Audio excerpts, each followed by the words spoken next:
Hello, last time I talked about the various benefits of distance running, and now to complete the story, I will share what I found as some drawbacks to distance running. Now, when I talk about drawbacks to distance running, I'm not talking about like first world problems like you spend too much time outside, you get too tan, have tan lines, farmer's tan.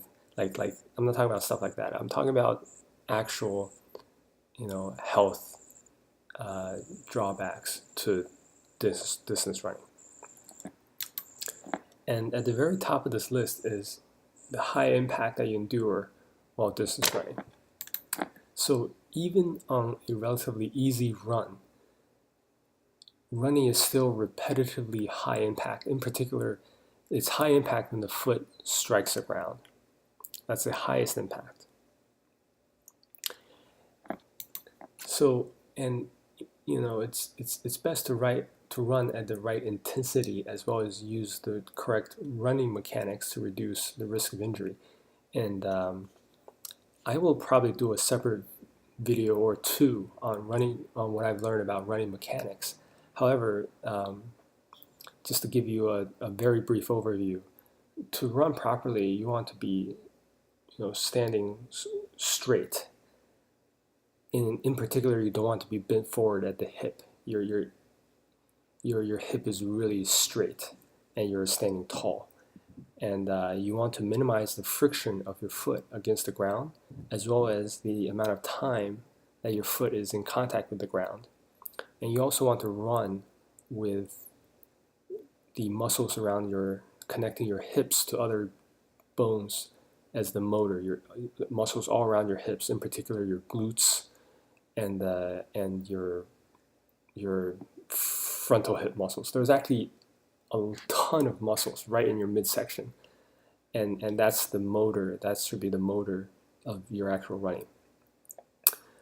And if you run properly, it actually drastically reduces the number one injury, repetitive injury in running, which is knee injury. Running is actually not very high impact on the knees. If you're running properly, you're actually absorbing a lot of the impact of running right in your foot.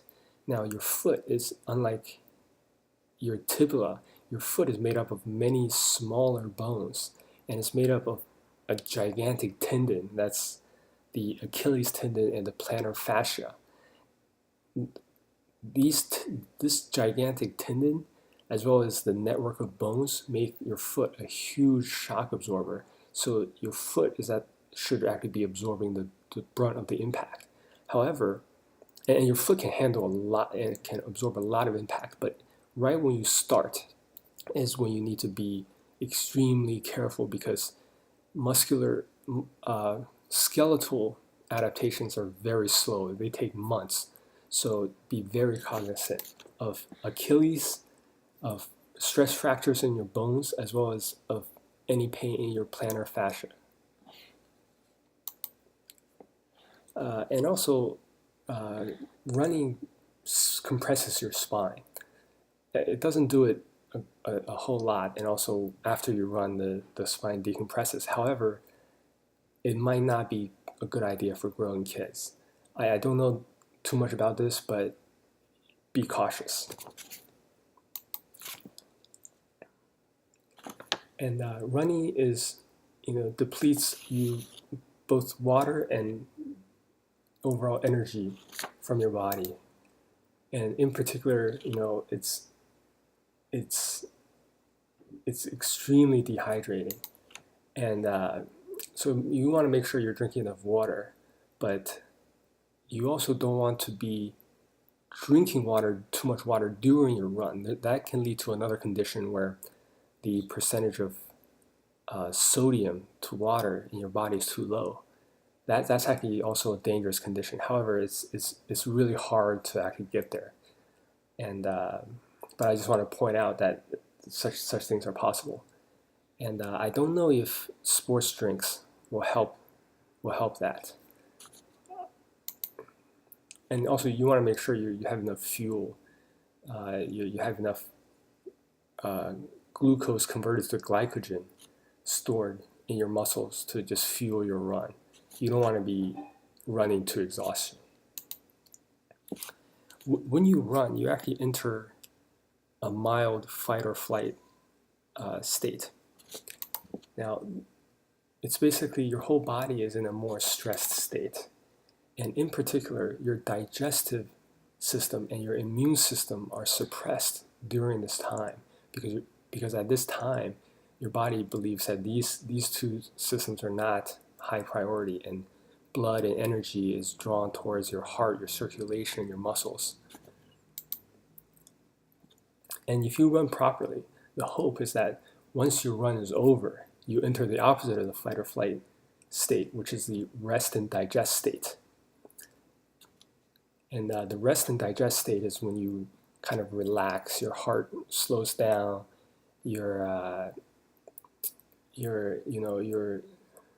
recovery system kicks in and starts building any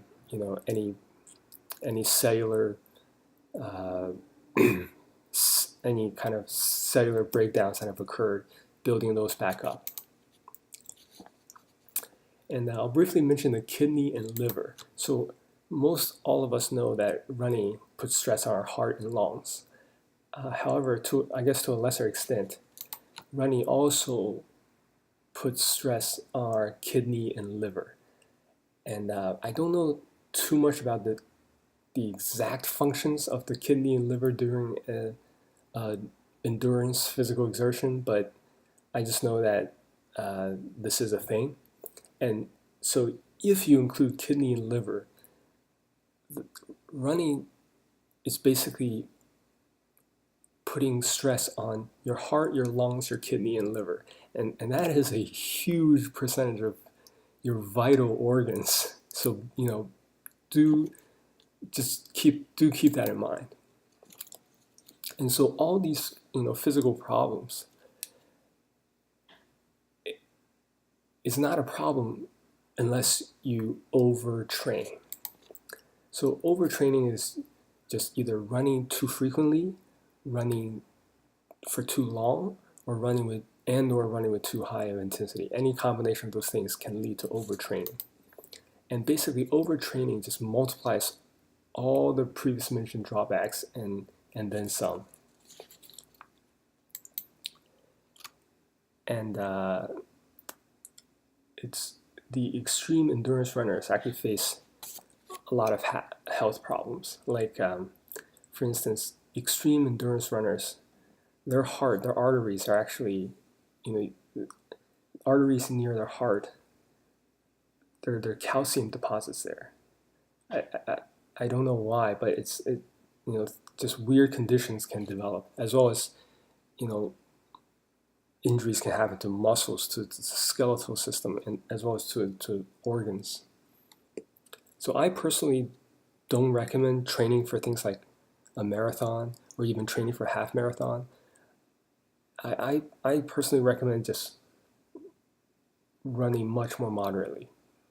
I think even training for a half marathon, following any kind of half marathon guide, can lead to overtraining.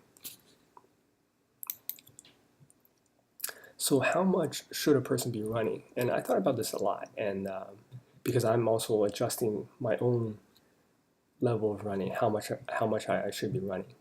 And I came to the following conclusion: you go by your feel. And what do I mean by that? I mean, when you're running, you should feel comfortable. And after your runs, you should feel really good. Like after I run, I don't know if it's the endorphins combined with other things, but I feel this tingling good feeling.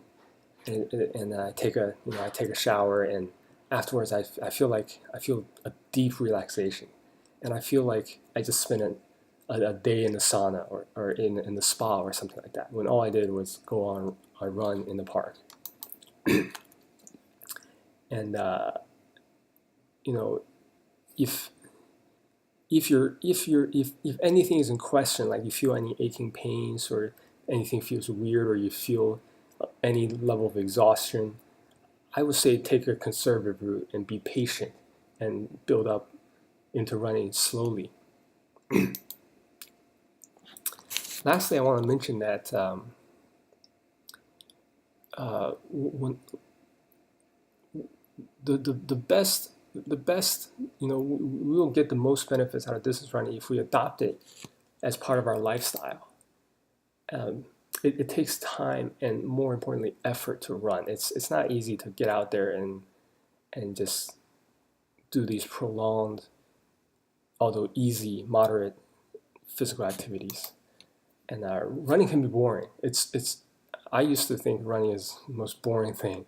And out of all the physical sports you can play out there, running is probably the most boring. Like it's not mentally stimulating. It's the least mentally stimulating. You're repetitively doing the same thing. So I I I really think a person should attempt to adopt a lifestyle of running, and because if you're just running to get in shape or training for a half marathon, I just feel like it's bound to not last. And to help adopt a lifestyle of running, you have to believe in the benefits of running, and you also have to like the feeling of it.